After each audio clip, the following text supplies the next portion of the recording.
ज्यांच्या काळामध्ये जे स्वतः मुख्यमंत्री असताना मराठा समाजाच्या आरक्षणाची मागणी मान्य झालेली होती ते राज्याचे माजी मुख्यमंत्री आणि सध्याचे विरोधी पक्षनेते देवेंद्र फडणवीस आपल्या सोबत आहेत। सर नमस्कार, आपलं स्वागत आहे एबीपी माझामध्ये। नमस्कार दादा, थँक्यू। खूप वर्ष हा प्रश्न प्रलंबित होता, अनेक मूकमोर्चे निघाले आणि त्यानंतर आपल्या सरकारने मराठा समाजाला आरक्षण दिलं, जे आता सुप्रीम कोर्टात जाऊन थांबलंय। काय करायला हवं होतं म्हणजे हे आरक्षण सुप्रीम कोर्टात टिकलं असतं? नाही, मुळामध्ये आता जो काही सुप्रीम कोर्टाचा निर्णय आलेला आहे हा निर्णय थोडा धक्कादायकच आहे।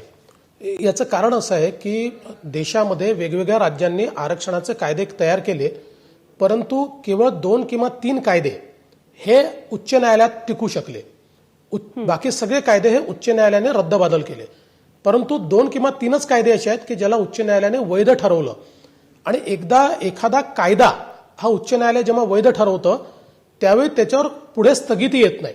त्याच्यावर एकतर तो वैध आहे असं ठरवतं सुप्रीम कोर्ट किंवा अवैध आहे ठरवतं। सुप्रीम कोर्टामध्ये साधारणपणे ऑर्डिनन्सला स्टे मिळतो पण कायद्याला स्टे मिळत नाही। मात्र या ठिकाणी एक अपवाद झालेला आहे, कारण आपल्या लक्षात असेल की आमचं सरकार असताना जेव्हा ही केस सुप्रीम कोर्टमध्ये गेली त्यावेळी तेव्हाचे चीफ जस्टिस रंजन गोगोई साहेबांपुढे ती लागली होती आणि त्यावेळेस याचिकाकर्त्यांनी इंटरिम ऑर्डर मागितला, स्थगिती मागितली आणि त्यावेळेस रंजन गोगोई साहेबांनी अतिशय स्पष्ट सांगितलं की हा हायकोर्टाने वैध ठरवलेला कायदा आहे, त्यामुळे याच्यामध्ये अंतरिम आदेश देता येत नाही। या संदर्भात फायनल हिअरिंग होईल आणि कायदा वैध किंवा अवैध हे ठरेल, आम्ही कुठलीही स्थगिती त्याच्यात देणार नाही। त्यामुळे आता जी काही केस आपली रेफर झाली होती ती केस साधारणपणे घटनापीठाकडे हे जावं आणि हे जे काही 2-3 कायदे आहेत जे वैध ठरवण्यात आलेले आहेत या कायद्याची जेव्हा अंतिम सुनावणी होईल त्या अंतिम सुनावणीसोबत याची अंतिम सुनावणी व्हावी, म्हणजे मग देशभरातल्या सगळ्या कायद्यांचा एकत्रित निर्णय होऊ शकेल। तामिळनाडू असेल, अजून ईडब्ल्यूएसचा असेल किंवा 1-2 ठिकाणचे असतील, असा तो सगळा हे होता। त्याच्यामध्ये अशा प्रकारे ज्यावेळेस कायद्याला स्थगिती मिळाली तर हे अतिशय अपवादात्मक अशा प्रकारचा हा निर्णय आहे आणि म्हणून एक मोठा पेच प्रसंग यातनं उभा राहिला आहे। आपल्याच पक्षातल्या सहकारी नेत्यांनी असा थेट आरोप केला, त्यांनी या आत्ताच्या म्हणजे महाविकास आघाडीच्या सरकारच्या भूमिकेवरती प्रश्न उपस्थित केले, ते कमी पडले, त्यांनी आणखी प्रकर्षाने आपली भूमिका मांडायला हवी होती असं मत व्यक्त केलं। तुम्हाला सुद्धा असं वाटतं का की आत्ताचं सरकार कमी पडलं सुप्रीम कोर्टात मराठा आरक्षण टिकवण्यात? बघा, मी पहिल्या दिवशीपासून एक भूमिका मांडतोय की हा प्रश्न समाजाचा आहे, हा प्रश्न राजकारणाचा नाही आहे। त्यामुळे या संदर्भात आता कुठलंही भाष्य मी केलं तर ते राजकीय भाष्य होईल। त्यामुळे आता मला अशा प्रकारचं कुठलंही राजकीय भाष्य करायचं नाहीये। आता आरक्षण आपल्याला परत कसं मिळू शकेल याचा प्रयत्न आपल्याला केला पाहिजे, पण हे करत असताना निश्चित आपल्याला थोडं आत्मचिंतन देखील करावं लागेल की अशी कुठली गोष्ट राहून गेली की ज्यामुळे कायद्याला स्थगिती मिळाली आणि मग ती गोष्ट आपल्याला कशी घटनापीठासमोर आणता येईल आणि ही स्थगिती कशी काढता येईल याचा प्रयत्न केला पाहिजे। कारण काल या संदर्भात ज्यावेळेस बैठक झाली त्या बैठकीमध्ये अगदी सुरुवातीला ज्यावेळेस मुख्यमंत्र्यांनी काही विषय मांडले, उपमुख्यमंत्र्यांनी विषय मांडले, त्यानंतर आम्ही अशी विनंती केली की सरकारने या संदर्भात आता काय निर्णय केला आहे किंवा काय मत आहे सरकारचं हे आमच्यासमोर मांडण्यात यावं। त्यावेळी त्या ठिकाणी ॲडव्होकेट जनरल कुंभकोणी साहेब होते आणि माजी ॲडव्होकेट जनरल ज्यांनी या लीगल टीमचे जे प्रमुख आहेत थोरात साहेब, ते थोरात साहेब होते। त्यावेळेस थोरात साहेबांनी त्या ठिकाणी वस्तुस्थिती आमच्यासमोर ठेवली। त्यांनी सांगितलं की सरकारने 3 पर्यायांवर विचार केला। पहिला पर्याय की ऑर्डिनन्स काढता येईल का, दुसरा पर्याय रिव्ह्यू पिटिशन दाखल करता येईल का, आणि तिसरा पर्याय सरन्यायाधीशांकडे जाऊन घटनापीठ स्थापन करून आणि त्याच्यासमोर ही स्थगिती तुम्ही उठवा अशा प्रकारची विनंती करणे। आणि मग त्यानंतर थोरात साहेब म्हणाले की सरकारचं असं मत झालंय की ऑर्डिनन्स काढणं काही शक्य होणार नाही, कारण ऑर्डिनन्स हा कायद्यापेक्षा लहान असतो, ऑर्डिनन्स हा कायद्यापेक्षा मोठा नसतो। त्यामुळे कायदा अस्तित्वात असताना ऑर्डिनन्स काढून तो ऑर्डिनन्स काही टिकेल असं आम्हाला वाटत नाही। दुसरं त्यांचं म्हणणं असं होतं की रिव्ह्यू पिटिशन जी आहे ही दाखल केल्यानंतर ती त्याच पीठापुढे जाते, म्हणजे जे 3 जजेस आहेत त्यांच्यापुढेच ती जाते, त्यामुळे ते आपला निर्णय बदलतील अशी शक्यता कमी असते। आणि त्यांना दुसरी भीती अशी वाटत होती की अजून काही त्यांनी समजा त्यापेक्षा वेगळा अजून निर्णय करून टाकला तर मग आपले अजून त्यातनं अडचणी होतील. आणि म्हणून त्यांनी सांगितलं की सरकारचं मत असं झालंय की आता आपण घटनापीठापुढेच जावं, चीफ जस्टिसकडनं ते आपण दाखल करून घ्यावं. त्यावर आम्ही सांगितलं की ठीक आहे, शेवटी कायदेतज्ञ ते आहे, कायदेतज्ञांचं जे मत असेल त्यानुसार तुम्ही जावं, आम्ही याच्यामध्ये सरकारला पूर्ण मदत करू. अपेक्षा आमची आता काय आहे तर तात्काळ आपण घटनापीठ स्थापन करून घटनापीठापुढे गेलं पाहिजे. आणि घटनापीठाला एका गोष्टीकरता आपण कन्व्हिन्स केलं पाहिजे की जे काही 3-4 कायदे हायकोर्टाने वैध ठरवले आणि आता घटनापीठापुढे आले, अशा कुठल्याही कायद्यामध्ये स्थगिती नाही आहे, केवळ याच कायद्याला स्थगिती आहे. त्याच्यामुळे आपण फायनल हिअरिंग जेव्हा घ्यायचं असेल तेव्हा घ्या, सगळ्या कायद्यांचं जे काय होईल ते एकत्रित होईल, ते आम्हाला मान्य करावंच लागेल. पण तोपर्यंत इतर कायद्यांना जर स्थगिती नाही तर आमची स्थगिती आपण काढा, अशा प्रकारची जी काही एक प्रेयर आहे ती त्या ठिकाणी आपल्याला करावी लागेल. तर मला असं वाटतं की त्या दृष्टीने जो काही सरकारने प्रस्ताव मांडलेला आहे त्याला आम्ही आमच्याकडनं पूर्ण सकारात्मकता दाखवली आहे. मी पुन्हा एकदा सांगतो की आता या परिस्थितीमध्ये वकिलांनी काय केलं किंवा वकील कमी पडले का जास्त पडले याच्यावर चर्चा करण्यापेक्षा त्या संदर्भात नीट आत्मचिंतन करून आपल्याला हे कशा प्रकारे पुन्हा आरक्षण बहाल करता येईल. कारण मी पुन्हा सांगतो की केवळ 2 किंवा 3 केसेसमध्येच उच्च न्यायालयाने आरक्षणाचा कायदा हा वैध ठरवलेला आहे आणि त्यात सुदैवाने आपलं आरक्षण वैध ठरलेलं आहे. त्यामुळे आपण इतर राज्यांपेक्षा पुढे आहोत आणि म्हणून या संदर्भात आपल्याला आता अतिशय तातडीनं कारवाई केली पाहिजे. अध्यादेशाचा विषय निघाला म्हणून, कारण जेव्हा सुप्रीम कोर्टाचा निकाल आला स्थगितीचा तेव्हा पहिली चर्चा अर्थातच अध्यादेशाची झाली. शरद पवारांनी म्हटलं की आम्ही प्रयत्नशील असू, अध्यादेश काढता येईल का त्याबद्दलची आम्ही चाचणी करू.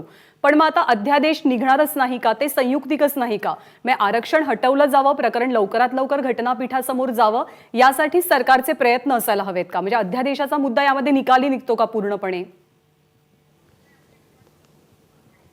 नाही बघा, पवार साहेब हे अतिशय मोठे नेते आहेत आणि अतिशय अनुभवी नेते आहेत. त्यामुळे ज्यावेळेस ते असं म्हणाले की आम्ही अध्यादेशाच्या संदर्भात विचार करतोय, त्यावेळी मला असं वाटलं की या संदर्भात काही ना काही कायदेशीर चर्चा होऊनच पवार साहेबांनी हा विषय मांडलेला असेल.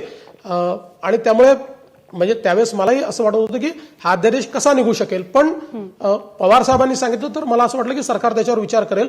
पण काल सरकारच्या वतीनंच हे स्पष्ट करण्यात आलं की आम्ही त्याच्यावर खूप विचार केला, अध्यादेश काढता येईल का. परंतु आत्ता कायदा अस्तित्वात असताना अध्यादेश हा काढणं कठीण आहे. याचं कारण काय आहे की आपला कायदा रद्दबादल झालेला नाही. आणि एक गोष्ट जी ऍडव्होकेट जनरलनी सांगितली आणि ती आपल्यालाही समजून घ्यावी लागेल, कुठलाही अध्यादेश हा कायद्यापेक्षा मोठा नसतो. अध्यादेश हा कायद्यापेक्षा लहान असतो. म्हणजे अनेकांना थोडे त्यातनं कायदेशीररित्या अनेकांसमोर ना माहिती नसतं. अध्यादेश, ऑर्डिनन्स आणि वटहुकूम या तिन्ही गोष्टी एकच आहेत. या तिन्ही गोष्टी कायद्यापेक्षा लहान आहेत. कायदा याच्या वर असतो. आणि कोर्टाचा एक सेट प्रेसिडेंट असा आहे की अध्यादेशाला कोर्ट स्थगिती देतं, कायद्याला कोर्ट स्थगिती देत नाही. त्यामुळे ऍडव्होकेट जनरल साहेबांनी आणि थोरात साहेबांनी अतिशय स्पष्टपणे सांगितलं की एक आपला कायदा हायकोर्टाने वैध ठरवलेला आणि जो सुप्रीम कोर्टाने अजून अवैध ठरवलेला नाही, असा अस्तित्वात असताना अशा प्रकारचा ऑर्डिनन्स काढता येणार नाही. आता मी देखील वकील असलो तरी मला एक लिमिटेड ज्ञान आहे. आपलं जे ऍडव्होकेट जनरल असतात किंवा ज्येष्ठ विधितज्ञ असतात, आपले दिल्लीचे वकील असतात, यांना नक्कीच माझ्यापेक्षा जास्त समजतं. आता त्यांचं मत असं झाल्यामुळे जर सरकारने हे मत बनवलं असेल की आम्हाला अध्यादेश काढता येत नाही, तर मला असं वाटतं की यापेक्षा वेगळं कोणाचं मत असेल तर ते विधितज्ञांनीच मांडलं पाहिजे किंवा विधितज्ञांनी तो कसा काढता येईल हे सांगितलं तरच त्याच्यावर विचार होऊ शकतो. अन्यथा मला असं वाटतं की सरकारने तो निर्णय घेतलेला आहे. सर, यामध्ये सगळ्यात महत्त्वाचा मुद्दा आता असा आहे की मराठा समाजातल्या विद्यार्थ्यांचं काय? कारण पीजीच्या ऍडमिशन्स झालेल्या आहेत, पण 11वी आणि इतर कोर्सेसच्या ऍडमिशन बाकी आहेत. मुलं कन्फ्यूज आहेत, पालकांमध्ये संभ्रम आहे. अनेक मराठा मुलं अशी आहेत की ज्यांचा नोकरीचा प्रश्न खूप ज्वलंत आहे आणि म्हणूनच राज्यभरातली आंदोलनं सुद्धा आपण पाहतोय. तर आताच्या परिस्थितीमध्ये मराठा समाजातले विद्यार्थी असोत, कारण आपल्याला कुणालाच कल्पना नाही की प्रकरण आता कधी तडीस जाईल किंवा कधी ती बंदी हटणार आहे किंवा कधी हा निर्णय सुप्रीम कोर्ट सुनावणार आहे पुढचा. तर मराठा समाजासाठी, त्या विद्यार्थ्यांसाठी मदत कशी करता येईल, ती कुठल्या मार्गातनं करायला हवी आहे? नाही, याच्यात 2-3 गोष्टी आता करता येण्यासारख्या आहेत. एक तर विशेषतः ज्या सरकारच्या इन्स्टिट्यूशन्स आहेत, शेवटी ऍडमिशनचा पहिला विषय हा गव्हर्नमेंट इन्स्टिट्यूशन्समध्येच येतो. आत्ता गव्हर्नमेंट इन्स्टिट्यूशन्समध्ये आपल्याला जागा वाढवता येतील.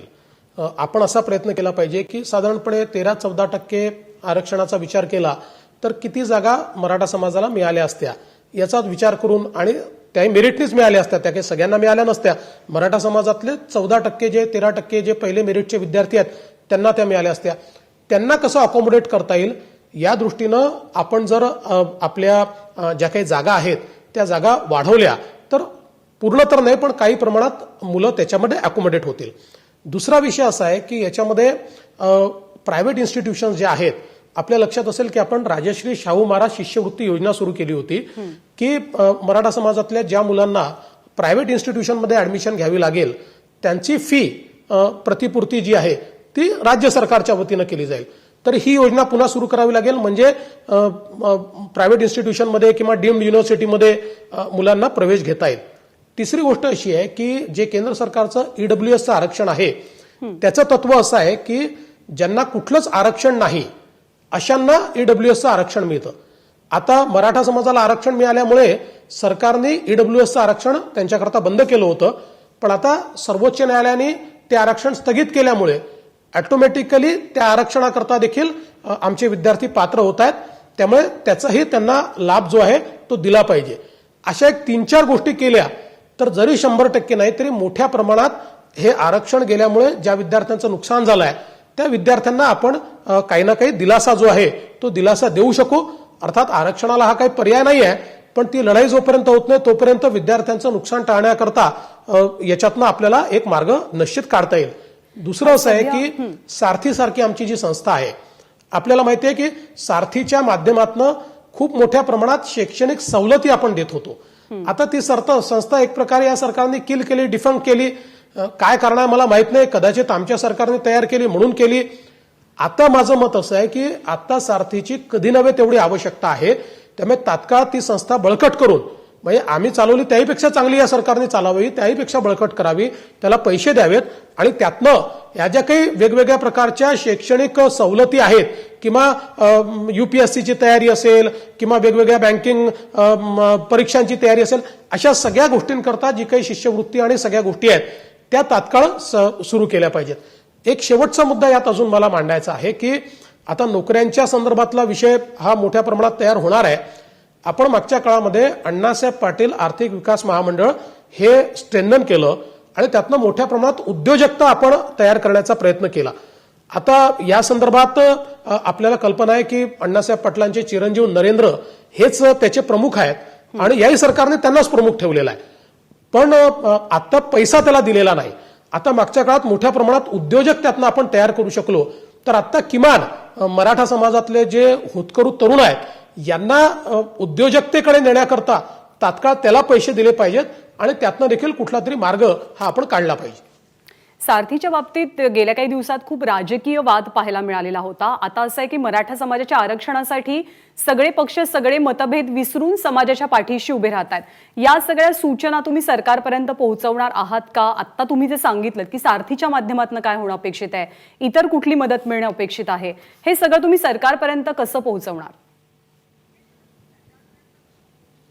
नाही, काल ज्यावेळेस बैठक झाली कालच्या बैठकीमध्ये मी कायदेशीर बाबींवर तर चर्चा केलीच, पण हे सगळे मुद्दे काल मी माननीय मुख्यमंत्री उपमुख्यमंत्री महोदय यांच्यासमोर मांडलेले आहेत आणि त्यांना काल ही विनंती केली आहे की हे सगळे निर्णय आता तुम्ही तातडीनं करा. त्याशिवाय हा जो काही एक निराशा आहे, एक भीती आहे, एक उद्रेक आहे, हा उद्रेक आपल्याला जर कमी करायचा असेल तर किमान या सगळ्या गोष्टी तरी आपण मोठ्या प्रमाणात तात्काळ केल्या पाहिजेत अशी विनंती मी कालच्याच बैठकीत केली आहे. मराठा समाजानं आंदोलनं सुरू केली. तुम्ही तो आंदोलनाचा मराठा मूक मोर्चांचा काळ खूप जवळून अनुभवलाय. एक अस्वस्थता येणं खूप स्वाभाविक आहे मराठा समाजाच्या तरुणांमध्ये, विद्यार्थ्यांमध्ये. आवाहन त्यांना नेमकं काय कराल? नाही, मला असं वाटतं की मागच्या काळामध्ये सुरुवातीच्या काळात अतिशय चांगले मूकमोर्चे निघाले आणि मला असं वाटतं की देशाच्या जगाच्या इतिहासातले हे आगळे वेगळे मोर्चे होते. त्यातनं एक खूप मोठं प्रेशर हे सरकारवर त्या काळात तयार झालं. परंतु नंतरच्या काळामध्ये आंदोलन थोडं हिंसक व्हायला लागलं, तरुणाईमध्ये वेगळ्या प्रकारच्या गोष्टी करण्या सुरू झालं आणि त्यातनं राज्य अशांत झालं, त्यातनं तरुणाईचं देखील नुकसान झालं. तेव्हा आता त्या परिस्थितीमध्ये पुन्हा राज्याला आपल्याला न्यायचं नाहीये. आता कायदेशीर लढाई लढावी लागणार आहे. ती कायदेशीर लढाई तात्काळ सरकारने लढावी. या बाकी गोष्टी ज्या मराठा समाजाला तात्काळ देता येतील त्या देखील आपण तात्काळ समाजाला द्याव्यात. आणि त्यातनं कुठेतरी समाजातले जे काही प्रमुख लोक आहेत त्यांनाही माझी विनंती आहे की आता एक मोठा काळ आपण अनुभवलेला आहे. त्यातनं काय नुकसान मुलांचं होतं, विद्यार्थ्यांचं होतं हे देखील आपण बघितलेलं आहे. आता पुन्हा त्याच्याकडे आपण जाऊ नये, तर आपण सगळे मिळून यातनं काय मार्ग काढता येईल हा प्रयत्न आपण करू. आम्ही विरोधी पक्ष म्हणून पहिल्या दिवशीपासून भूमिका ठेवली आहे. आम्ही मराठा समाजाच्या सोबत आहोत. सरकार मराठा समाजाच्या हिताचे जे निर्णय घेईल त्याला आम्ही पाठिंबा देऊ. कुठे चुकत असेल तर सरकारला सांगू की हे तुमचं चुकतंय, पण यावर आम्हाला राजकारण बिलकुल करायचं नाही. त्यामुळे सगळे एकत्रित तुम्ही आता येऊन कसं उल्लेख मार्ग करताय काढण्याचा की प्रयत्न करू. राजकारण बिलकुल करायचं नाहीये. तुम्ही खूप समजुतीनं सामोपचारानं आत्ताची भूमिका मांडताय. पण आपल्याच पक्षातले नेते, जसं मी सुरुवातीला उल्लेख केला की चंद्रकांत दादा असोत, नारायण राणे असोत, यांनी खूप तिखट भूमिका मांडली आहे सरकार विरोधी. म्हणजे पाठीत खंजीर खुपसला, आजचा दिवस काळा दिवस आहे, मराठा समाजाच्या आरक्षणाला स्थगिती मिळाली त्यावरनं. भाजपची मग नेमकी भूमिका काय आहे? भाजपची भूमिका ही सहकार्याचीच भूमिका आहे. त्या ज्या प्रतिक्रिया आहेत त्या वेळच्या उत्स्फूर्त प्रतिक्रिया आहेत, तो उद्रेक आहे. त्यावेळी ज्या प्रकारे समाजात उद्रेक झाला त्याच प्रकारे नेत्यांमध्ये उद्रेक झाला. त्यामुळे ती त्यावेळची भूमिका आहे. त्यामुळे मला असं वाटतं की ती उद्रेकातनं बाहेर आलेली भूमिका आहे की कुठेतरी जे आरक्षण आम्ही उच्च न्यायालयामध्ये टिकवलं ते आरक्षण सर्वोच्च न्यायालयात टिकलं नाही, याचा तो उद्रेक आहे. परंतु मला हा विश्वास आहे की सगळे राजकीय नेते जे आहेत या परिस्थितीमध्ये योग्य त्या प्रकारचाच निर्णय घेतील, समाजाच्या पाठीशी उभे राहतील आणि समाजाला जी काही योग्य दिशा दाखवायची ती योग्य दिशा दाखवतील. हे सांगत असताना एक अजून गोष्ट मी लक्षात आणून देतो की या सरकारचे 1-2 मंत्री देखील बोलले की मागच्याच सरकारने काहीतरी लूपहोल ठेवला त्याच्यामुळे राहिलं. आता मला सांगा की केवळ 2 किंवा 3 कायदे हे देशामध्ये उच्च न्यायालयाने त्या ठिकाणी वैध ठरवले, त्यातला हा कायदा आहे. त्यामुळे मला असं वाटतं खरं तर सत्ता पक्षाने जास्त जबाबदारीने वागलं पाहिजे, पण अतिशय बेजबाबदारपणे त्यांचे लोक वागत असतील आणि विरोधी पक्षाकडनं केवळ अपेक्षा ठेवायची हे देखील योग्य नाही. आम्ही तर जबाबदार आहोत आणि मी राज्याचा मुख्यमंत्री राहिलेलो आहे. मी एक जबाबदार विरोधी पक्ष नेता आहे. आजपर्यंत मी कधी बेजबाबदार स्टेटमेंट केलं नाही, मी यापुढे देखील करणार नाही. पण हीच अपेक्षा सरकारच्या वतीनं आहे. आमच्याशी चांगलं बोलायचं आणि आमच्या मागे मात्र काय उलटसुलट बोलायचं आणि त्याच्या पोस्ट चालवायच्या आणि वेगवेगळ्या प्रकारचा संभ्रम तयार करायचा, हे सत्ता पक्षाने देखील टाळलं पाहिजे. अन्यथा आमच्या स्तरावर नाही पण खालच्या स्तरावर याची रिॲक्शन येणं साहजिक आहे. पण मग हा संभ्रम निर्माण करण्यामागचा हेतू काय? नाही, असं आहे की एखाद्या वेळी अशा प्रकारची परिस्थिती तयार झाल्यानंतर दुर्दैवाने सांगतो, मला राजकीय बोलायचं नाही, पण या सरकारमध्ये 2च गोष्टी मला पाहायला मिळतात. एक तर जुन्या सरकारवर टाकायचा प्रयत्न करा, नाहीतर केंद्र सरकारवर टाकायचा प्रयत्न करा. आपण आपल्या अंगावर काही घ्यायचंच नाही, अशा मानसिकतेतनं काही मंत्री वावरतात आणि मग वस्तुस्थितीशी विसंगत गोष्टी मांडतात. हे योग्य नाही आहे. ही जबाबदारी राज्य सरकारची आहे. राज्य सरकारला ती घ्यावीच लागेल. आम्ही विरोधी पक्ष म्हणून त्यांना मदत नक्कीच करू, त्याच्यामध्ये त्यात काय दुमत नाहीच आहे. ह्याच्यामध्ये एक मुद्दा असा की अशोक चव्हाण अगदी सुरुवातीला बोलताना म्हणाले, हा स्टे आल्याच्या नंतर, की केंद्र सरकारला पार्टी का केलं गेलं नाही. खरं तर तुम्ही त्याचं स्पष्टीकरण दिलेलं आहे आणि ते नंतरही पुढे आलं. परंतु आता केंद्र सरकारला पार्टी करणं शक्य आहे का? कारण म्हणजे पंतप्रधान नरेंद्र मोदींची भेट घ्यावी, सर्वपक्षीय खासदारांनी त्यांना एक निवेदन द्यावं मराठा आरक्षण टिकण्यासाठी, अशी सुद्धा एक भूमिका पुढे येते. त्यासाठी सगळेजण तयार आहेत. केंद्र सरकारला पार्टी करण्यामध्ये काय नेमकी अडचण होती?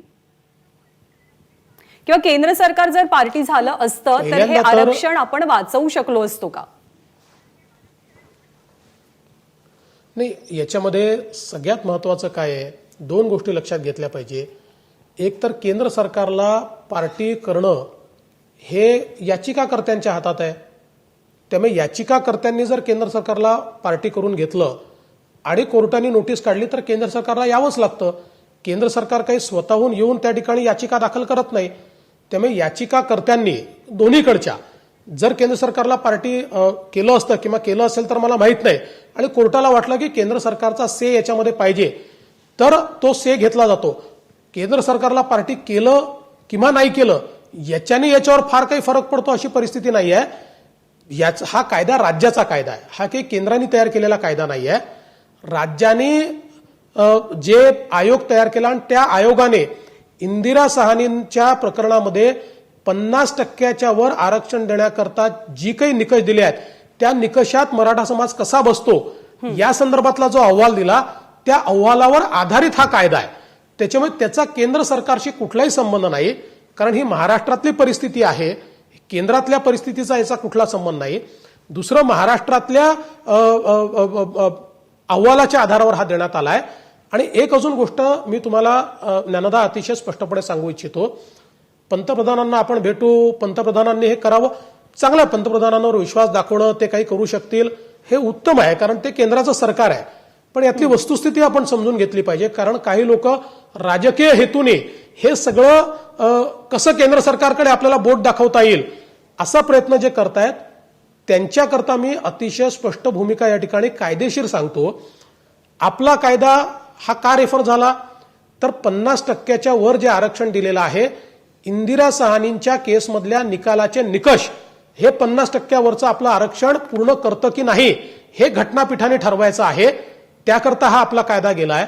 मग त्याच वेळी केंद्र सरकारने आपल्या संविधानात 103वी अमेंडमेंट करून ईडब्ल्यूएसचं जे आरक्षण दिलं ते 10%, 50%च्या वर दिलं आणि त्या संदर्भात तोही कायदा घटनापीठाकडे गेला आणि त्यात केंद्रालाही अशा प्रकारचं हे जे काही आरक्षण आहे 50%च्या वर 10% देण्याचा अधिकार आहे का, आणि अधिकार असला तर तो इंदिरा साहनीच्या प्रकरणातले निकष केंद्र सरकार पूर्ण करते आहे का हे पाहण्याकरता तो गेलेला आहे. मग आता ऑलरेडी अशा प्रकारचा कायदा केंद्र सरकारचाच हा रेफर होऊन जर घटनापीठाकडे आहे, त्याच कारणाकरता आपलाही कायदा घटनापीठाकडे आहे, तर पुन्हा केंद्र सरकार नवीन कायदा कसा करू शकेल किंवा केंद्र सरकार नवीन संविधान संशोधन कसं करू शकेल, या सगळ्या वस्तुस्थिती समजून घेतल्या पाहिजेत.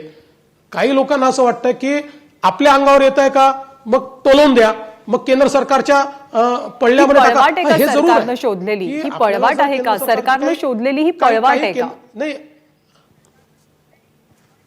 नाही, कालच्या बैठकीत याची चर्चा झाली आणि मी ही वस्तुस्थिती सांगितली. त्यानंतर मुख्यमंत्री म्हणाले की नाही, आम्हालाही हे समजतं आहे, आम्ही काही केंद्राला याच्यामध्ये कुठे कटघऱ्यात उभं करायचं किंवा केंद्राने करावं असं आमचं मत नाही. फक्त आम्हाला कुठे मदत लागली तर केंद्राने मदत केली पाहिजे. त्यावेळेस मी स्पष्ट सांगितलं की जी मदत कायदेशीर कायद्यात बसून जी आपल्याला लागेल ती केंद्र सरकार करेल. आम्ही स्वतः जाऊन केंद्राला ती विनंती करू, आणि का करणार नाही, निश्चितपणे केंद्र सरकार करेल. त्यामुळे उगीच पळवाट काढायची, केंद्राकडे बोटं दाखवायचे, हे सगळं त्यांच्या केंद्राच्या पाल्यामध्ये हे टाकायचं हे योग्य नाही. आपला कायदा आहे, 50%च्या वरची परिस्थिती काय आहे, इंदिरा साहनीच्या केसमधले जे निकष आहेत ते राज्याने पूर्ण केले आहेत की नाही राज्याला सांगायचं आहे, ते केंद्राला सांगायचं नाही आहे. केंद्राला त्या 10%चं सांगायचं आहे की ते इंदिरा साहनीचं पूर्ण होतं की नाही, ते केंद्र सांगेल, राज्य आपण आपले निकष सांगू. त्यामुळे एकत्रितपणे आता याची सुनावणी होणार आहे. आता यातला सगळ्यात महत्वाचा विषय आहे की राज्य सरकारचं सगळं कसब एकाच गोष्टीला आता पणाला लावावं लागेल की सगळ्यांची एकत्रित सुनावणी होत असताना आमची स्थगिती का, त्यामुळे आमची स्थगिती हटवा, हा विषय आपल्याला त्या ठिकाणी मांडणं हे आता राज्य सरकारची प्राथमिकता असली पाहिजे. सर, मगाशी या सगळ्या मुद्द्यांमध्ये एक राजकीय वास येत असल्याची चर्चा झाली, कुठेतरी राजकीय विषय यामध्ये आला. तर हा प्रश्न जसा सर्वसामान्यांना पडलाय, जसा मराठा समाजाला पडलाय की इतर राज्यांचं आरक्षण मात्र अगदी व्यवस्थित छान अबाधित राहतं, तिथे सगळं ऑलवेल राहतं, मग महाराष्ट्राच्याच बाबतीत ही भूमिका का स्वीकारली जाते, महाराष्ट्राच्याच बाबतीत असा निर्णय का येतो, हा प्रश्न कधी तुम्हालाही पडला किंवा पडतो? याच्यात दोन गोष्टी आहेत. खरं तर इतर सगळ्या राज्यांचं, तमिळनाडू आणि एखाद दुसरं राज्य वगळता इतर कुठल्याही राज्याचं सर्वोच्च न्यायालयात गेलंच नाही, म्हणजे वैध होऊन. त्या सगळ्या राज्यांचं, म्हणजे तुम्ही राजस्थानचं बघा, तुम्ही हरियाणाचं बघा, तुम्ही असे वेगवेगळे राज्य आहेत की या राज्यांचं तिथल्या उच्च न्यायालयानेच अवैध ठरवलं. त्यामुळे ते सर्वोच्च न्यायालयामध्ये बोटावर मोजण्या इतके 2 किंवा 3च प्रकरणं पोहोचले आणि जे घटनापीठाकडे गेले त्यातलं महाराष्ट्रातलं एकमेव प्रकरण असं आहे की ज्याच्यात स्थगिती आली. आता ही स्थगिती येत असताना हा विषय राजकीय तर होऊ शकत नाही, कारण त्या ठिकाणी सर्वोच्च न्यायालयाचा बेंच आहे, 3 जजेस त्या ठिकाणी बसलेले आहेत. त्या 3 जजेसच्या बेंचने हा विषय त्या ठिकाणी हाताळलेला आहे. त्यामुळे त्यांचा निर्णय तुम्हाला पटो, मला पटो किंवा मला न पटो, म्हणजे मला देखील पटलेला नाही तो निर्णय. परंतु आता तो जर सर्वोच्च न्यायालयाने दिलेला निर्णय असेल तर आता हे आपण राजकीय दृष्ट्या विचारू शकत नाही. आपल्याला न्यायालयालाच विचारावं लागेल आणि न्यायालयासमोरच हे आणावं लागेल की ज्या 2-3 केसेसमध्ये तुम्ही घटनापीठाला रेफर केलं तिथे स्थगिती नाही तर आम्हाला स्थगिती का, हा प्रश्न आपल्याला न्यायालयाला विचारावाच लागेल. जी, या सगळ्या दरम्यान आपल्यावरती एक खूप मोठा आरोप झाला, तो म्हणजे आशुतोष कुंभकोणींना तुम्ही त्यांची बाजू मांडू दिली नाही, त्यापासून तुम्ही रोखलं. देवेंद्र फडणवीस सरकारनं सांगितल्यामुळे मी न्यायालयामध्ये बाजू मांडली नाही, अशी सुद्धा प्रतिक्रिया आशुतोष कुंभकोणींनी दिली. हे खरं आहे का? यातली सगळी वस्तुस्थिती आपल्याला सांगतो आणि वस्तुस्थिती विसंगत कशा प्रकारे एखादी गोष्ट चालवता येईल याचं हे उत्तम उदाहरण आहे. मुळातच ज्यावेळेस उच्च न्यायालयामध्ये केस गेली त्यावेळी सोलापूरमध्ये एक मराठा परिषद झाली आणि या परिषदेमध्ये असा निर्णय झाला की हे जे राज्याचे महाअधिवक्ता आहेत कुंभकोणी यांच्याऐवजी जे माजी महाअधिवक्ता आहेत थोरात साहेब यांनी ही केस चालवली पाहिजे, तशा प्रकारचं एक रिप्रेझेंटेशन देखील सरकारकडे आलं. तेव्हाच्या बातम्या देखील उपलब्ध आहेत. ते आल्यानंतर स्वतः कुंभकोणी माझ्याकडे आले आणि कुंभकोणींनी सांगितलं की साहेब, जर या समाजाचा विश्वास माझ्यावर नसेल तर मला हे चालवणं कठीण जाईल. आणि थोरात साहेबांची त्यांनी मागणी केली आहे. थोरात साहेब अतिशय उत्तम वकील आहेत, ते ज्येष्ठ देखील आहेत आणि माझं मत असं आहे की माझ्यापेक्षा जास्त कॉम्पिटंट ते आहेत. त्यामुळे पण त्यांना बोलवलं पाहिजे आणि त्यांना ही टीम लीड करायला सांगितली पाहिजे. त्यानुसार थोरात साहेबांना आम्ही बोलवलं, थोरात साहेबांशी चर्चा केली, थोरात साहेबांनी त्याला मान्यता दिली आणि थोरात साहेबांनी ती टीम लीड केली. दिल्लीचे वकील आपण आणले, आपले माजी महाधिवक्ता कदम साहेब आहेत त्यांची देखील आपण मदत घेतली आणि कायदा बनवण्यापासनं कुंभकोणी साहेबांनी पूर्ण मदत त्या ठिकाणी केली. कोर्टामध्येही जे काही त्याच्यातली मदत आहे ती कुंभकोणी साहेब करतच होते. ते कोर्टात अपियर झाले नाही कारण ही मागणी समाजाने केली होती आणि त्यामुळे हा निर्णय झाला. आणि टीम लीडर हे थोरात साहेब त्या ठिकाणी झाले आणि थोरात साहेबांच्या टीमने ही केस जिंकली. हायकोर्टामध्ये आपण जिंकलो. सर्वोच्च न्यायालयामध्ये गेल्यानंतर या सरकारने देखील निर्णय केला की हीच टीम त्या ठिकाणी कंटिन्यू करायची. आता या सरकारच्या काळात महाधिवक्त्यांनी जावं की नाही जावं हे मी तर ठरवत नाही, हेच सरकार ठरवतं. या सरकारला देखील असं वाटलं की हीच टीम कंटिन्यू झाली पाहिजे, त्यामुळे या टीमलाच त्यांनी कंटिन्यू करायचा निर्णय केला. आता जे काही सुरुवातीच्या काळात झालं होतं ते कुंभकोणींनी सांगितलं की सुरुवातीला जेव्हा केस हायकोर्टात होती त्यावेळेस असा निर्णय सरकारमध्ये झाला की थोरात साहेबांनी याला लीड करावं. काही लोकांनी जाणीवपूर्वक बातम्या अशा टाकल्या की कुंभकोणी असं म्हणाले की सर्वोच्च न्यायालयामध्ये सरकारकडनं त्यांनी अपियर होऊ नये म्हणून. मी सांगितलं, मी कसं सांगू शकेन, माझा काय संबंध आहे, मी मुख्यमंत्री तरी आहे का, त्याचा निर्णय हे आता कुंभकोणी साहेब आमच्याही काळात होते, त्याच्या आधीच्या काँग्रेस राष्ट्रवादीच्या काळामध्ये कुंभकोणी साहेब हे ऍडिशनल ऍडव्होकेट जनरल होते. आमच्या काळात ते ऍडव्होकेट जनरल झाले, या सरकारने पुन्हा त्यांना ऍडव्होकेट जनरल केलं. त्यामुळे मला असं वाटतं की अशा प्रकारचे आरोप हे योग्य नाही आहेत, वस्तुस्थितीशी विसंगत आहे. त्यांनीही क्लॅरिफाय केलेलं आहे सर्वोच्च न्यायालयाचा काही संबंध नाही आहे. उच्च न्यायालयामध्ये ज्यावेळेस ही केस आली त्यावेळेस हा निर्णय झाला होता आणि थोरात साहेबांनी इतकं सुंदर ते लीड केलेलं आहे आणि त्यांना जी काही मदत लागते ती ऍडव्होकेट जनरलने त्यावेळेस केलेली आहे. मला असं वाटतं की विनाकारण असे वाद तयार करून ज्यावेळेस आपल्याकडे एक थिअरी आहे की Wien you cannot convince people confuse them, आणि मग कसंही करून हे मागच्या सरकारच्या माथी कसं मारायचं. आणि दुर्दैवाने अतिशय स्पष्ट बोलतो, मी असं बोलू नये मला हे शोभत नाही पण तरी अतिशय स्पष्ट बोलतो, काही बोटावर मोजण्या इतके लोक असे आहेत ज्यांना असं वाटतं की माझी जात ब्राह्मण असल्यामुळे माझ्या माथी सर्व मारलं तर चालतं, असा प्रयत्न काही लोक करतात. पण मराठा समाजाला आणि राज्यातल्या सगळ्या लोकांना हे माहिती आहे की समाजाच्या हिताकरता मी काय केलंय. त्यामुळे अशा प्रकारच्या बातम्या पसरवण्याचं काम जे करतात ते यशस्वी होणार नाहीत. यामध्ये आता आणखी मतमतांतर अशी पाहायला मिळत आहेत की आत्ताच्या मराठा आरक्षणाच्या लढ्याचं नेतृत्व कोणी करायचं. 2 नावं, काहींचा पाठिंबा आहे संभाजीराजे छत्रपतींना तर काहींची मागणी आहे उदयनराजेंनी नेतृत्व करावं. तुम्हाला काय वाटतंय, नेतृत्व कोणी करावं? पहिल्यांदा तर माझं अतिशय स्पष्ट मत आहे की छत्रपतींच्या घराण्यात कोणी फूट घालू नये. छत्रपतींचं घराणं मोठं घराणं आहे. हे दोघेही छत्रपती आमच्याकरता अतिशय आदरणीय आहेत. दोघांनी मेहनत केली. आपल्या लक्षात असेल की ज्यावेळेस मराठा आरक्षणाचा हा सगळा प्रश्न सुरू होता त्यावेळी छत्रपती संभाजीराजेंनी स्वतः जाऊन ज्यावेळेस आम्ही निर्णय घेतला तर जो काही आझाद मैदानावरचा मोर्चा होता त्या मोर्चाला त्यांनी संबोधित केलं आणि मी स्वतः त्यांचे आभार हे आरक्षणाच्या वेळेस जे भाषण केलं त्या भाषणामध्ये देखील मांडलेले आहेत. तसेच मी आभार उदयनराजेंचे देखील मांडलेले आहेत, कारण उदयन महाराजांनी स्वतः याच्यामध्ये लक्ष घालून खूप मोठ्या प्रमाणात समाज संघटित केला, त्याला एक दिशा देण्याचं काम केलं आणि योग्य दिशेने हे गेलं पाहिजे, कधी अयोग्य दिशेला ते जाऊ दिलं नाही. त्यामुळे हे दोघेही अतिशय मोठे अशा प्रकारचे आणि आपल्या सगळ्यांना, कारण शेवटी आपलं आराध्य दैवत जे आहे ते छत्रपती शिवाजी महाराज आहेत आणि त्यांचे वंशज म्हटल्यानंतर आपल्या सगळ्यांना त्यांच्याबद्दल अपार श्रद्धा आहे. त्यामुळे मला असं वाटतं की यांच्यामध्ये फूट कोणी पाडू नये, कोणी नेतृत्व करावं याकरता छत्रपतींच्या घराण्यामध्ये कुठेतरी दोन भाग पडतायत अशी परिस्थिती असू नये. दोघांनी त्याचं नेतृत्व केलं पाहिजे. दोघेही आपापल्या परीने करतायत. आणि मला असं वाटत नाही की या दोघांमध्ये कुठला नेतृत्वाचा वाद आहे किंवा या दोघांमध्ये असं वाटतंय की यांनी नेतृत्व करू नये. त्यांनी दोघेही अतिशय समंजस, अतिशय समाजाभिमुख अशा प्रकारचे नेते आहेत. त्यामुळे असा कुठलाही वाद होणार नाही आणि कोणी असा वाद करायचा प्रयत्नही करू नये ही हात जोडून माझी विनंती आहे. काही वेळापूर्वी संभाजीराजे छत्रपतींनी एबीपी माझाशी बोलताना असं म्हटलं की पोलीस भरतीचा निर्णय, मेगा भरतीचा निर्णय राज्य सरकारनं घेतलाय, त्या निर्णयाचा त्यांनी पुनर्विचार करावा. म्हणजे इशारा वजा सूचना त्यांनी दिली आहे खरं तर, की आत्ताच्या सगळ्या गढूळ अवस्थेमध्ये आणि वातावरणात भरती करण्याची गरज नाही. तुम्हाला सुद्धा हा मुद्दा पटतो, राज्य सरकारनं पुनर्विचार करण्याची गरज आहे मेगा भरतीची? मला असं वाटतं की छत्रपती संभाजीराजे जे म्हणाले त्याच्यामध्ये वस्तुस्थिती आहे. याचं कारण असं आहे बघा, आता हा सगळा प्रश्न इतका पेटला असताना आणि आपल्यासमोर मागचं उदाहरण आहे.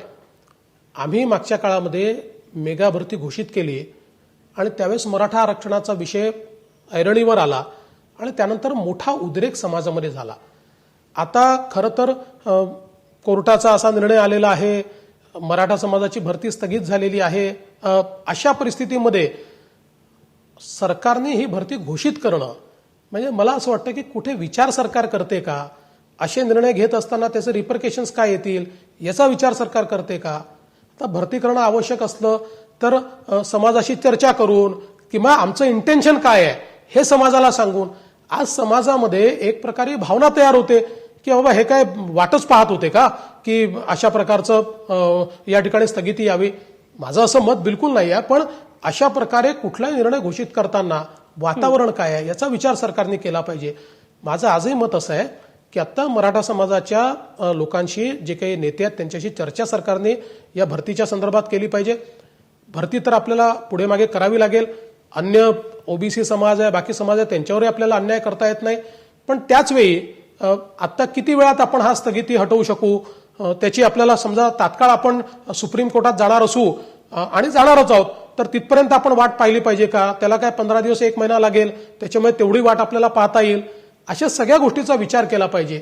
जेव्हा राज्याची परिस्थिती गंभीर असते त्यावेळी राज्यकर्त्यांनी अशा प्रकारच्या अनाउन्समेंट करताना गांभीर्याने विचार केला पाहिजे.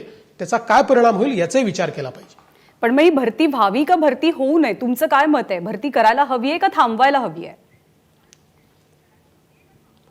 बघा, भरती ही आपल्याला करावीच लागेल, ती थांबवता येणार नाही. पण आता लगेच ती करण्याची घाई नाहीये.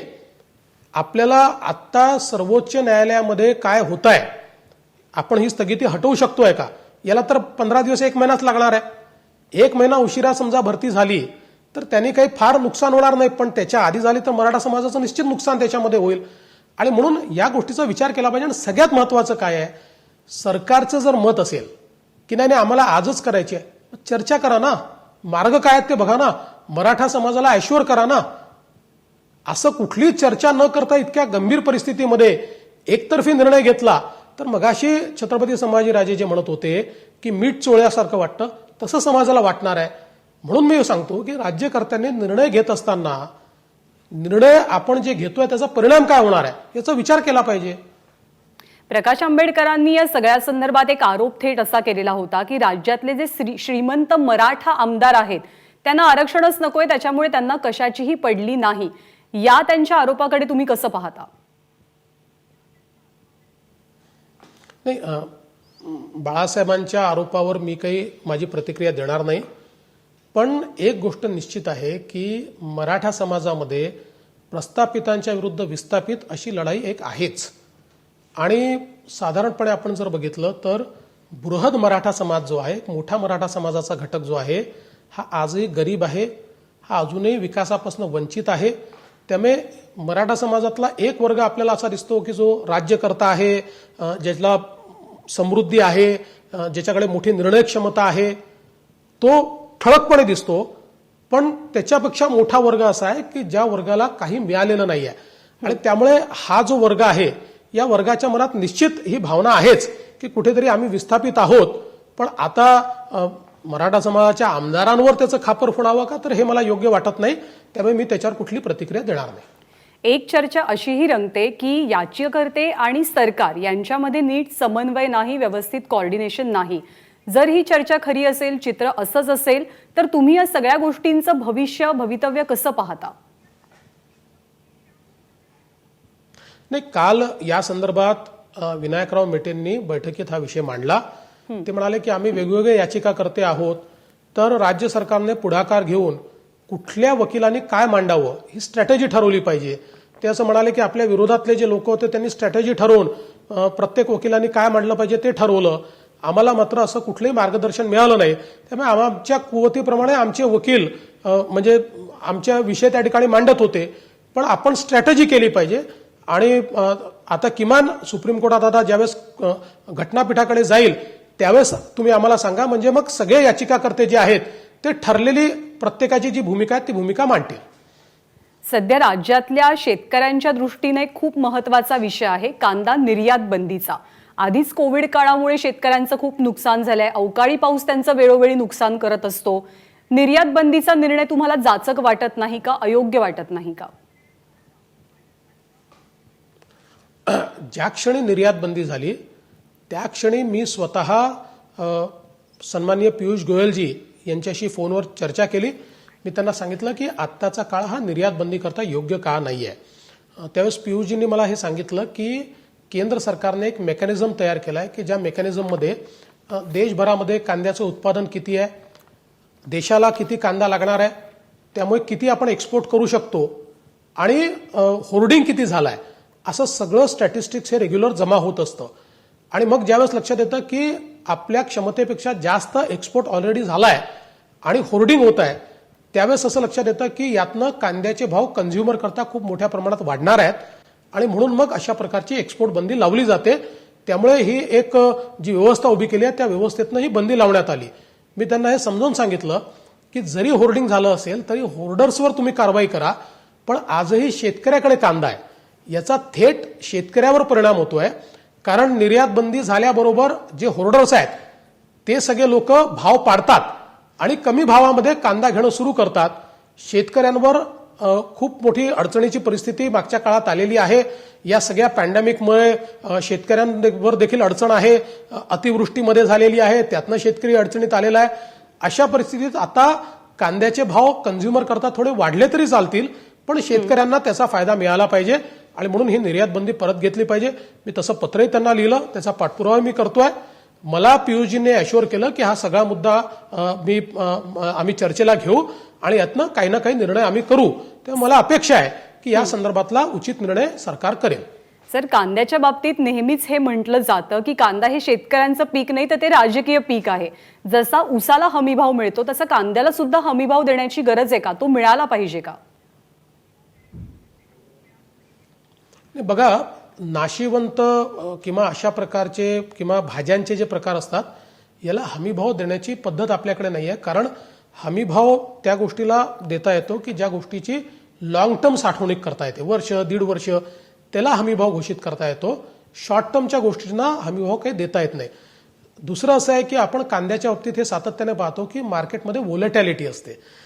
कधी मार्केट खूप वर जातं, कधी ते खूप खाली जातं. या दृष्टीने शॉर्ट टर्म साठवणुकीची व्यवस्था झाली पाहिजे, हा प्रयत्न केंद्र सरकारने केला. मागच्या काळात आम्ही राज्य सरकारने केला. इतक्या मोठ्या प्रमाणात कांदा चाळी या आपण तयार केल्या. त्यामुळेच आता शेतकऱ्यांना मार्केट जेव्हा एकदम खाली जातं त्यावेळेस काही काळ आपला कांदा त्या ठिकाणी ठेवता येतो. आपल्याला कल्पना असेल, केंद्र सरकारने लासलगावला आता मोठं कोल्ड स्टोरेजचं काम देखील त्या ठिकाणी सुरू केलं. एवढंच नव्हे तर आता केंद्र सरकारने डोमेस्टिक मार्केट मिळालं पाहिजे याकरता नाशिकवरनं किसान ट्रेन सुरू केली की जी मध्य प्रदेश, यूपी, बिहार अशा सगळ्या ठिकाणी ती जाते. त्यामुळे त्या ठिकाणी आपला कांदा हा जाऊ शकतो. त्यामुळे हे जे काही सप्लाय साइड बॉटलनेक्स होते, कारण आपण अनेकदा पाहायचो की आपल्या इथे कांद्याला 5 रुपयाचा देखील भाव नाही आणि कुठेतरी बिहारमध्ये 25 रुपयाला कांदा विकला जातोय, कुठेतरी दिल्लीमध्ये 30 रुपयाला कांदा विकला जातोय. हे बॉटलनेक्स दूर करायचा देखील प्रयत्न हा केंद्र सरकारने केलाय. अद्याप तरी अशा प्रकारच्या हमी भावाची मेकॅनिझम ही सरकारला कुठल्याही सापडलेली नाही. आत्ताचं सरकार म्हणतंय, या सरकारचे प्रमुख म्हणतायत की आता हमी भाव नाही तर आता हमखास भाव. हा हमखास भाव खरंच देता येणार आहे का? असं आहे की घोषणा अनेक करता येतात पण त्या प्रत्यक्षात उतरतात का? आता या सरकारच्या काळामध्ये कापसाची खरेदी होऊ शकली का? आजही मागच्या खरीपाचा कापूस हा लोकांकडे शिल्लक राहिला, त्याची खरेदी आपण करू शकलो नाही. मक्याची खरेदी आपण करू शकलो नाही, तुरीची खरेदी आपण करू शकलो नाही. त्यामुळे पिकेल ते विकेल योजना चांगली आहे, म्हणायला उत्तम आहे, पण वस्तुस्थिती ती आहे का? ती वस्तुस्थिती नाही आहे. त्यामुळे केवळ घोषणा करून चालणार नाही, त्याकरता आपण व्यवस्था काय उभ्या केल्या आहेत, इन्फ्रास्ट्रक्चर काय उभं केलं आहे, आपलं कॅपॅसिटी बिल्डिंग काय केलं आहे. खरं म्हणजे या सगळ्या खरेदीतला सगळ्यात मोठा ॲडव्हान्टेज काय आहे, तरी जेवढी खरेदी आपण करतो यातले मॅक्सिमम पिकांच्या खरेदीचे सगळे पैसे हे आपल्याला केंद्र सरकार देतं. ते केंद्राकडनं आपल्याला पैसे मिळतात, तरी आपण खरेदी करू शकलेलो नाही. त्यामुळे मला असं वाटतं की हे बोलणं सोपं आहे, परंतु प्रत्यक्षात वस्तुस्थिती वेगळी आहे जमिनीवरची, ती वस्तुस्थिती बदलण्याची आवश्यकता आहे. सर, एक शेवटचा प्रश्न विचारते. सध्या आपलं राज्य वेगवेगळ्या घडामोडींमुळे, वेगवेगळ्या कारणांमुळे चर्चेत आहे. त्या चर्चा मी रिपीट करत नाही, पण तुम्ही जेव्हा या घडामोडी पाहता, ही चर्चा ऐकता, तेव्हा तुम्ही अस्वस्थ होता का? मी प्रचंड अस्वस्थ होतो. याचं एकमेव कारण आहे की आत्ताच्या परिस्थितीमध्ये सगळ्यात जास्त आपण लक्ष घातलं पाहिजे तर ते कोरोनामध्ये घातलं पाहिजे. आज तुम्ही बघा, देशामध्ये सर्वाधिक कोरोनाचे रुग्ण आपल्याकडे आहेत. रोज 22 ते 25 हजार रुग्ण आपल्याकडे येत आहेत. आपण आता 11 लाखाचा आकडा पार केला आहे. 30 हजाराच्या पलीकडे आपल्या इथे मृत्यू झाले आहेत. रोज 300 ते 450 मृत्यू आपल्याकडे होत आहेत. एकूण देशातल्या मृत्यूच्या संख्येमध्ये 40% मृत्यू हे एकट्या महाराष्ट्राचे आहेत. अशा या परिस्थितीमध्ये प्रचंड मोठं कोरोनाचं संकट आपल्यासमोर आहे. त्यातच शेतकऱ्यांचं संकट आहे. आता मराठा आरक्षणाचा विषय या ठिकाणी सुरू झालेला आहे. अशा या सगळ्या परिस्थितीमध्ये मला असं वाटतं की वेगवेगळ्या विषयांवरच आपण त्या ठिकाणी चाललेलो आहोत. खरा महत्त्वाचा प्रश्न हा कोरोनाचा प्रश्न आहे आणि हे जे काही प्रश्न आता शेतकऱ्यांचे आणि मराठा आरक्षणाचे आले आहेत याकडे आपण लक्ष केंद्रित केलं पाहिजे. ते कुठेही आपलं लक्ष केंद्रित होताना दिसत नाही. आज कोरोनाशी लढायची आपली जी स्ट्रॅटेजी आहे, आपण माझं भाषण लाईव्ह दाखवलं, मी सगळ्या गोष्टी त्या ठिकाणी अतिशय स्पष्टपणे मांडल्या की कसं आपण लपवालपवी करतोय, कसं आपण त्या ठिकाणी फेल होतोय, काय आपण त्या ठिकाणी केलं पाहिजे, इतर राज्यांनी काय केलं. आज बघा, बिहारसारखं राज्य ज्याची लोकसंख्या आता आपल्यापेक्षा कमी आहे, ते 1.25 लाखापासून 1.5 लाखाचं टेस्टिंग रोज करताय आणि महाराष्ट्रामध्ये आम्ही हायएस्ट टेस्टिंग 90,000चं करतोय. आमची लोकसंख्या त्यांच्यापेक्षा जास्त आहे. आमच्या इथे संक्रमण जास्त आहे. त्यांचे रोजचे म्हणजे 1.5 लाख आणि 1.25 लाख केल्यानंतर त्यांचे रोजचे पेशंट निघतात 2,500 आणि 3,000 आणि आमचे पेशंट या ठिकाणी 25,000 निघतायत. मग अशा परिस्थितीमध्ये मोठ्या प्रमाणात आपण टेस्टिंग वाढवणं गरजेचं आहे. आज वेगवेगळे आपली शहरं असतील म्हणजे नागपूर या सगळ्या संदर्भात राज्यसभेमध्ये बोलत होते तेव्हा त्यांनी म्हटलं की महाराष्ट्रासारखं टेस्टिंग कुठेही होत नाही. केंद्र सरकारनं महाराष्ट्राला मिळणारी मदत थांबवली, त्यामुळे सरकारच्या तिजोरीवर 350 कोटी रुपयांचा अतिरिक्त भार पडतोय. जीएसटीची तरी मदत आम्हाला द्या, जीएसटीचा तरी परतावा द्या. तर केंद्र सरकार महाराष्ट्राच्या बाबतीत खरंच असा दुजाभाव करतंय का? मला असं वाटतं की अशा प्रकारे बोलणं हे अनग्रेटफुलनेस आहे, अतिशय चुकीचं सांगितलं जात आहे. खरं तर मला एक सांगा, ज्यावेळेस PM केअर फंडातनं पैसे सामुग्री मिळाली त्यावेळेस मात्र हे बोलले नाही की देशामध्ये सर्वात जास्त पीएम केअर फंडाचा पैसा सामुग्री ही महाराष्ट्राला मिळाली, सर्वात जास्त. त्याच्यावर यांनी कुठलंही भाष्य त्या ठिकाणी केलं नाही. तो तर आमचा अधिकारच आहे आणि आम्ही मात्र काहीच करणार नाही, असं कसं चालेल? दुसरी गोष्ट अशी आहे, जीएसटीच्या संदर्भातही अतिशय स्पष्टपणे सांगतो की मार्चपर्यंतचं आपलं देणं हे केंद्र सरकारने पूर्ण दिलं. एवढंच नव्हे, सर्वात जास्त 19,500 कोटी रुपये केंद्र सरकारने त्या ठिकाणी आपल्याला दिले. खरं तर केंद्राचे अटर्नी जनरल यांनी अतिशय स्पष्टपणे त्या ठिकाणी आपलं ओपिनियन दिलं होतं की जो काही सेस आहे त्या सेसमध्ये जेवढे पैसे आहेत तेवढाच परतावा द्यावा लागतो, त्यापेक्षा जास्तीचा परतावा देता येत नाही, कारण कन्सॉलिडेटेड फंडातनं हा पैसा देता येत नाही. कायद्याची ती रचना आहे. पण केंद्र सरकारने हा निर्णय केला की राज्य अडचणीत आहेत आणि कन्सॉलिडेटेड फंडातनं सेसमध्ये पैसा देऊन आपले सगळे पैसे हे केंद्र सरकारने दिले. त्याच्यानंतरचा आताचा जो काही प्रश्न आहे की आपल्या हक्काचे पैसे, असा विषय नाही येतो. जे काही आपलं कलेक्शन कमी होत आहे ते कलेक्शन केंद्र सरकार देणार आहे. त्यामुळे ते कलेक्शन जसं आपलं कमी होत आहे तसं केंद्र सरकारचंही होत आहे. केंद्राला कुठले टॅक्सेस आहे, मग ते महाराष्ट्र नाही तर इतर राज्य सुद्धा, तर केंद्र सरकार कुठेही मदतीच्या बाबतीत. नाही ज्ञानदा, पूर्ण माझं म्हणणं आहे का? असं मला मध्ये टोकू नका. माझं म्हणणं पूर्ण आहे का? हे जे कन्फ्युजन सगळे तयार होतात आणि मीडिया देखील तसेच कन्फ्युजन चालवते, कुठेतरी वस्तुस्थिती महाराष्ट्राच्या समोर येऊ द्या. त्याच्यावरही केंद्र सरकारने हे सांगितलं की आता राज्य सरकारला केंद्र सरकारने सांगितलं तुमच्या क्षमतेच्या बाहेरचं कर्ज घेण्याची तुम्हाला आम्ही परवानगी देतो. जेवढा तुमचा जीएसटीचा शॉर्टफॉल आहे तो जीएसटीचा शॉर्टफॉलचं कर्ज तुम्ही घ्या, तुमच्या बॅलन्स शीटवर त्याचा कुठलाही बोजा येणार नाही आणि हे सगळं कर्ज पुढच्या काळामध्ये केंद्र सरकार सेसमधनं परत करेल. आता एवढं स्पष्टपणे केंद्राने सांगितलं की तुम्ही हे कर्ज घ्या, तुमच्या बॅलन्स शीटवर ते कर्ज रिफ्लेक्ट होणार नाही, तुमची कर्ज घेण्याची जी क्षमता आहे ती कमी होणार नाही आणि हे कर्ज परत कोण करेल तर केंद्र सरकार करेल. म्हणजे केंद्र सरकारचं इंटेन्शन काय आहे? राज्याला जेवढ्या अडचणी आल्यात त्या अडचणीतनं बाहेर काढायचं. आता काही राज्य अशी मागणी करतात की आम्ही का कर्ज घ्यावं, केंद्राने कर्ज घ्यावं. केंद्राने जर कर्ज घेतलं सगळ्या राज्यांकरता तर केंद्र सरकारचं रेटिंग कमी होईल. जी केंद्र सरकारचं जर रेटिंग कमी झालं तर मग केंद्राला कर्जही उभं करता येणार नाही.